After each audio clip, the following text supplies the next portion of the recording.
Nah, baik. Assalamualaikum warahmatullahi wabarakatuh. Kenalkan, nama saya Jovan Magia dari NRP 31205053. Pada kesempatan kali ini saya akan menjelaskan tentang penggunaan di Cisco Packet Tracer, yaitu basis CCNA 7.3. Nah, jadi di modul tersebut terdapat modul untuk kita mentroubleshoot di uh, routing statik. Jadi kenapa pada kesempatan ini diharuskan untuk routing statik?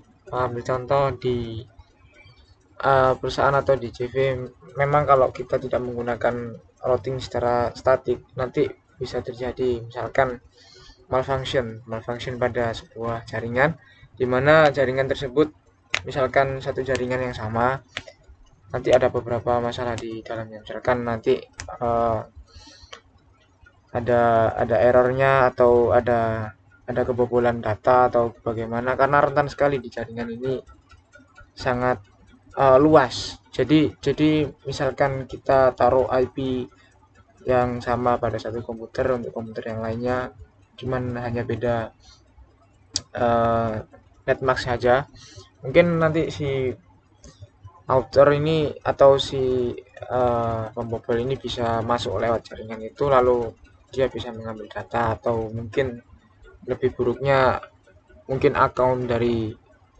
uh, perusahaan atau CV kita itu tadi. Oh ya, yaitu fungsinya untuk routing statik. Lalu bagaimana cara membuat routing statik? Nah, pada kesempatan kali ini saya akan memperlihatkan bagan yang sudah saya rancang untuk membuat routing statik. Nah, di sini saya sudah membuatnya, jadi untuk memangkas waktu, mungkin saya hanya akan menjelaskan tentang beberapa step yang ada di uh, desain jaringan ini. Oke. Jadi yang pertama yaitu, misalkan kita memiliki tiga ruangan berbeda, di mana di ruangan tersebut jaraknya mungkin cukup jauh. Jadi bagaimana kita mengakalinya? Jadi misalkan di sini sudah terlihat, di sini ada sebuah server, di mana server itu dia mengatur keseluruhan dari area di sini. Dia memonitoring agar si ketiga ruangan atau ketiga router ini bisa terhubung satu sama lain, di mana dia menjadi media penghubung, dan si router sendiri menjadi media penghubung dalam ruangan tersebut ke ruangan lainnya. Nah, di sini untuk bagian awal, misalkan di sini ruangan pusat. Nah, di ruangan pusat server sendiri dia memiliki IP 172.31.1.190/26, yang artinya dia dia bisa memancarkan netmask bernilai 1/190 ini. Dia masuk ke switch, lalu dia meneruskan di sini, dia membuat static routing sendiri di netmask 128. Oke, ya di di jaringan 128, lalu dia masuk ke router di sini. Nah, di router di sini tertera port gigabit Ethernet 0.0 up 172.31.1.129. Nah, titik 129 tersebut mengapa berbeda dengan IP di switch tadi? Nah, uh, gini, apabila IP tersebut sama, maka dia akan terjadi tidak connect atau unreachable. Nah, makanya mengapa di serial gigabit Ethernet, saya jelaskan dulu mengapa ke switch ke router menggunakan gigabit, dikarenakan agar jaringan lebih stabil, di mana gigabit sendiri memiliki kecepatan hingga 1000 megabyte per second. Nah, kenapa dari server sendiri dia hanya menggunakan FA atau pas Ethernet yang speednya ya mungkin 100 Mbps sampai 200 Mbps lah. Mengapa dia hanya menjadi penghubung media antara switch ke PC kita. Tapi berbalik lagi di sini memang agak kurang, karena kenapa? Karena misalkan kita dari pusat internetnya sendiri kita menggunakan misalkan lebih dari 1 GB gitu ya. Terus masuk ke switch, dia hanya mengambil 1/100 dari eh, 1/1000-nya tadi. Jadi dia TK data maksimal, maka yang akan terjadi adalah sambungan data yang disampaikan itu tidak full atau nanti bisa kepotong atau mungkin juga malfunction juga mungkin. Nah, jadi di sini menggunakan IP tersebut ya di sini tertera 172.31.1.198 per 30. Nah, di sini untuk serial 0/1-nya. Jadi sini 0/1 dia mengkoneksikan ke kabel serial router 2 dan router 1 di router ketiga. Nah, dia menyambungkan menggunakan kabel serial di sini. Biasanya kalau kalau di ruangan-ruangan kalau di gedung-gedung misalkan di sekolah ya, di sekolah atau ambil contoh di sekolah atau di mungkin yayasan, dia menggunakan kabel serial uh, koaksial mungkin mungkin mungkin kalau zaman dulu koaksial, kalau sekarang mungkin fiber optiknya. Jadi di sini menggunakan kabel fiber optik untuk yang terbaru agar jaringan lebih stabil. Nah, mungkin kalau zaman dulu masih menggunakan serial atau menggunakan flash Ethernet. Nah, itu mungkin bisa memangkas biaya, tapi minusnya itu tadi nanti misalkan ada kelambatan jaringan atau pentransferan jaringan yang tidak merata, mungkin disebabkan oleh kabel juga bisa. Jadi ya itu. Jadi di sini menggunakan kabel serial. Nah, dia ke serial 198 untuk naik ke router nomor 2. Nah, di router nomor 2 di sini dia memiliki routing 172.31.196/30. Nah, tadi sama nih di sini. Sini tadi kan 198/30. Nah, di sini fungsinya adalah untuk membuat koneksi atau membuat uh, apa namanya? Membuat network address atau mungkin untuk jembatan untuk mengkoneksikan di sini menggunakan serial 196. Nah, di sini juga sama di router kedua. Di sini tertera 172.31.0.1/24. Nah, mengapa beda? Di router yang ketiga tadi kan 131.1. Nah, ini gunanya agar dia bisa membaca data. Kan di setiap router apabila memiliki jaringan yang berbeda, dia harus memiliki IP-nya sendiri-sendiri. Nah, jadi dia memancarkan ke switch atau ke PC lainnya dia menggunakan IP yang berbeda. Nah, akan tetapi nah di sini kadang kadang kita itu ingin agar si ruangan ini tidak bisa dibuka di ruangan sana. Nah, tetapi kita tetap bisa mengkoneksikan data. Nah, bagaimana cara cara cara itu agar bisa dicapai? Nah, cara ini cukup cukup cukup biasa digunakan oleh orang-orang yang biasanya berada di lab agar mereka tetap bisa sharing file. Namun dari berbedanya default gateway tersebut, dia bisa membatasi jaringan dari pengguna di ruangan lainnya itu. Jadi dia tidak bisa mengakses administrator di ruangan tersebut. Misalkan dia mau akses ke sini, ke situ, jadi dia tidak bisa sembrono gitu. Misalkan diberi firewall di sini. Nah, istilahnya itulah. Jadi misalkan kita ingin seperti itu, maka di settingnya juga seperti ini. Nah, di sini ada keterangan juga nih sini. Nah, serial 0/0 di sini jalannya di IP 172.1.1.193/30. Nah, mengapa di IP tersebut? Nah, IP di sini 0 serial 0/0 dia masuk ke serial serial router 1. Nah, di serial 0/1 dia masuk ke IP 172.1.1.197/30. Nah, kita perannya sama di sini. Di sini tadi dia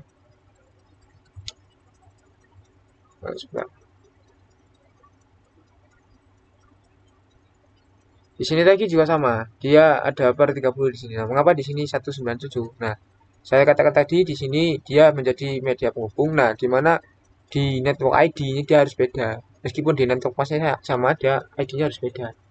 Agar dia bisa mengidentifikasi bahwa ini router 2, bukan router 1 ataupun router 3.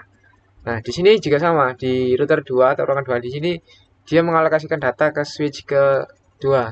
Di mana di switch kedua atau di ruangan kedua tersebut dia menyediakan data di 172.31.0/24. Nah, di sini wajar. Dia bisa memberi ID atau ID di sini hingga ini /24. Nah, nanti ada subsetnya sendiri. Di sini menggunakan IP kelas B. Nah, di mana subsetnya kelas C. IP kelas B, namun di sini pakai /24. Nah, di sini masuk ke sini kabel ini serial datanya ini. Kenapa di sini 172.131.192/30. Nah, di sini kan ini sama apa? Slashnya sama nih 30. ID-nya sama. Nah, di sini juga beda.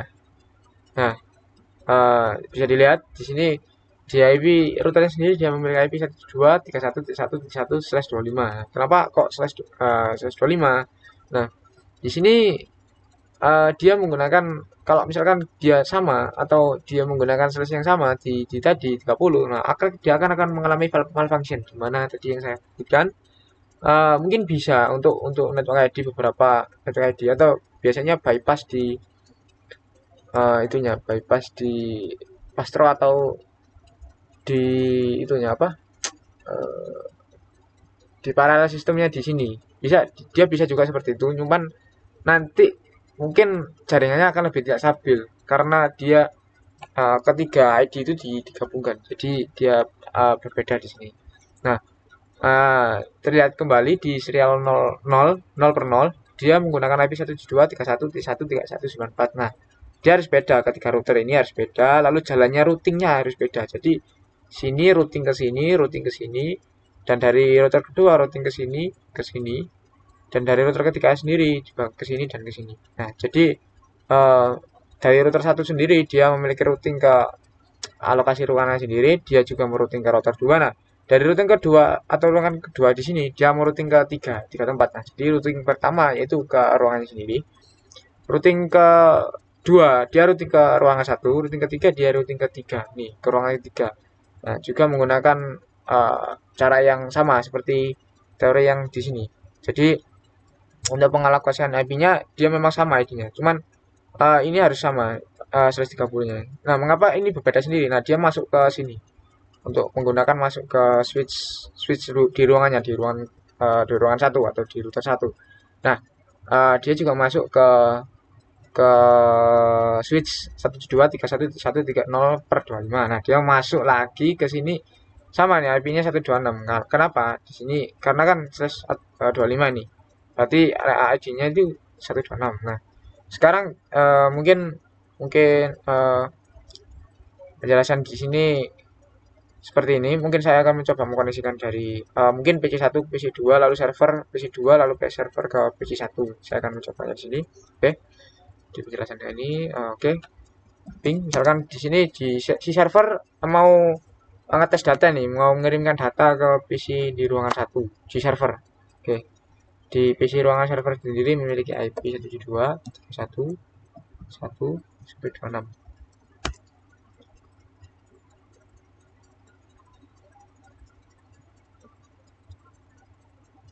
Nah, di sini terlihat sudah terkoneksi. Nah, di sini ada satu baris di sini menandakan request timeout. Nah, kenapa? Nah, si router ini biasanya dia harus memanggil dulu si kawannya di sini. Nah, dia melewati kawannya dulu di ruangan router 2. Dia harus melewati ruangan 2 dulu, lalu dia memanggil ke ruangan 1. Nah, jadi dia tidak bisa memiliki koneksi langsung ke router 1, namun dia harus melewati si router ini dulu, router ruangan 2 dulu.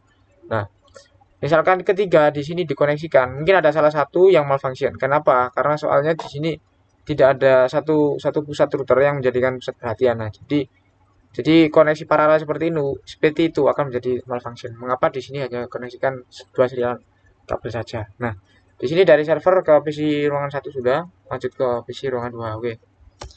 Di PC ruangan kedua dia memiliki IP 172.31 31. Ini berapa tadi?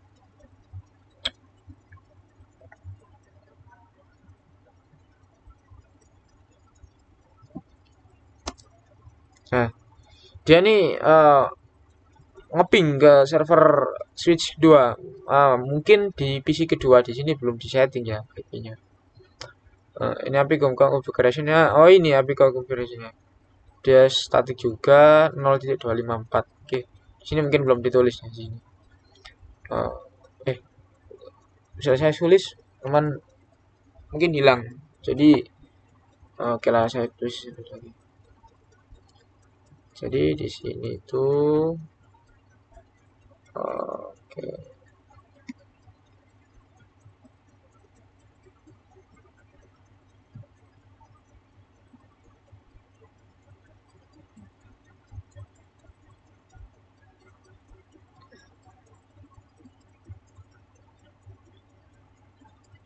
Hmm,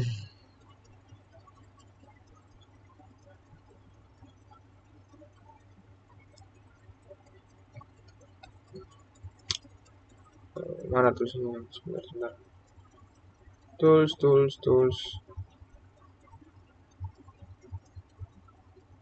Oke. Kembali ke mana tadi ya?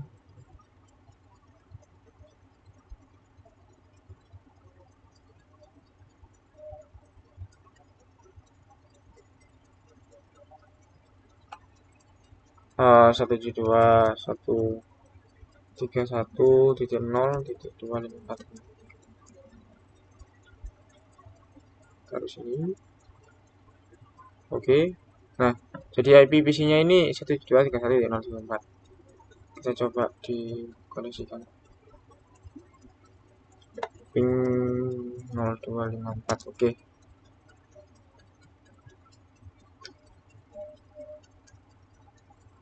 Nah, dia sudah terkoneksi. Mungkin cukup sekian dari penjelasan IP routing statik kali ini. Mungkin di sini bisa dibolak-balik sendiri. Di sini bisa dibolak-balik dari PC 1 ke PC 2, lalu sebaliknya PC 2 PC 1 ke server, PC 2 ke server PC 2, server PC 1. Nah, mungkin sekian dulu penjelasan dari saya. Wassalamualaikum warahmatullahi wabarakatuh.